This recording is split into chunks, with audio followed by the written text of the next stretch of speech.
Bismillahirrahmanirrahim. Honorable Speaker, thank you for giving me the opportunity to speak today. Please order in the House. सबसे पहले मैं हमारी अफवाज को खराज तहसीन पेश करना चाहती हूँ जो हमारे वतन का दिफा कर रहे हैं और मैं ख़ास तौर पर चेयरमैन बिलावल भुट्टो ज़रदारी को अप्रिशिएट करना चाहती हूँ जिस तरह इस मुश्किल वक्त में उन्होंने पाकिस्तान की नुमाइंदगी की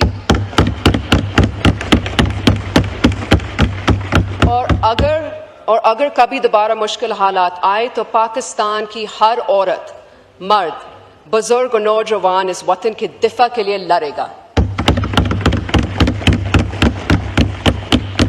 Today I speak as a voice for those whose voices are often left out of spreadsheets, graphs and budget documents, for the labourer who returns home with empty hands, for the mother deciding between buying milk and medicine, and for the student walking miles because their local school was never built, and for the flood-affected families still waiting for rehabilitation and justice.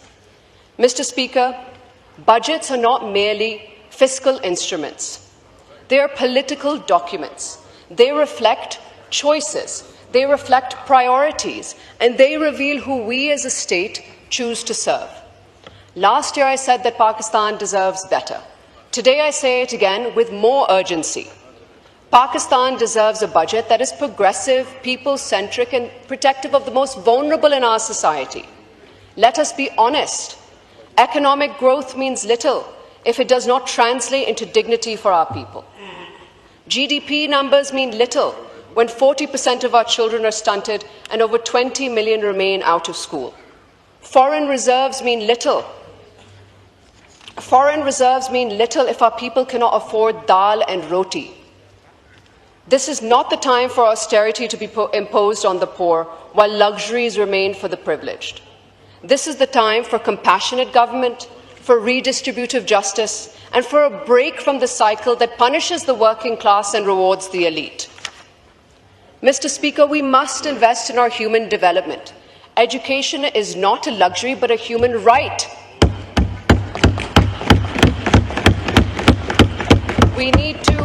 We need to increase allocation for education, not as a formality but as a national emergency. The same goes for health. Health and education need to be more than just footnotes in this federal budget. If COVID-19 taught us anything, it is that the underfunded healthcare systems break first and bleed the longest. It is a shame that in 2025, Mr. Speaker, over 56 million Pakistanis still live without electricity. And instead of encouraging solar energy, the government in its short-sightedness has imposed tax on solar panels. We should not be punishing people for turning to solar energy. While the government boasts about its electricity generation capacity, it's doing little to ensure that that power actually reaches the people. My constituents continue to suffer through 15 hours of load shedding. Think of the labourer, the teacher, the student, the daily wage earner, enduring this sweltering heat, unable to study, unable to work with dignity. And now with these outrageous taxes on solar, they are being denied even the chance to find relief through clean alternative and affordable energy. We in the Pakistan People's Party are proud that it was our leadership that launched the Benazir Income Support Program.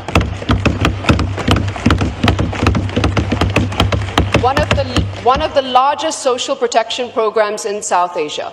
And we welcome the government's 21% increase in its allocation in this year's budget. It is now time to expand its scope, link it to female literacy, and link it to health insurance. And let me say this with conviction. Women are not a sector of the economy, we are half the population.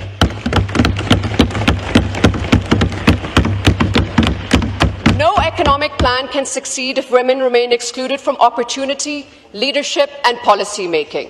Let this budget deliver meaningful steps for gender-inclusive growth, not just token allocations, but real mechanisms for empowerment.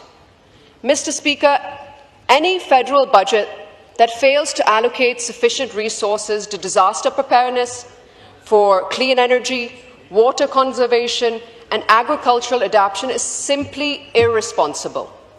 We cannot talk about future-proofing Pakistan without talking about the climate crisis. And Sindh was the worst hit by the 2022 floods. And we are still waiting for our fair share of climate financing, disaster recovery and resilience building. We in the Pakistan People's Party, under the leadership of Chairman Bilawal Bhutto Zardari, are proud that we have made 2.1 million flood-resistant houses.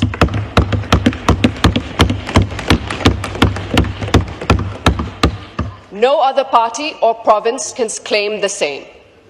Today I speak of the legacy of Shaheed Mohtarama Benazir Bhutto, a leader who believed that politics must serve the poor, who taught us that the true measure of leadership is not the number of speeches we give, but the number of lives we uplift.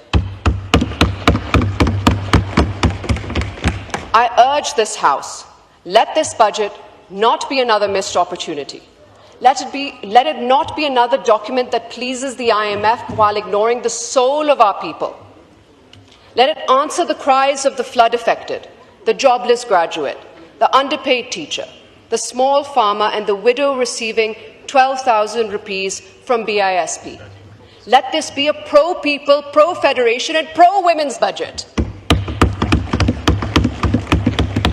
Let it tell every Pakistani that yes, we see you and yes, we care.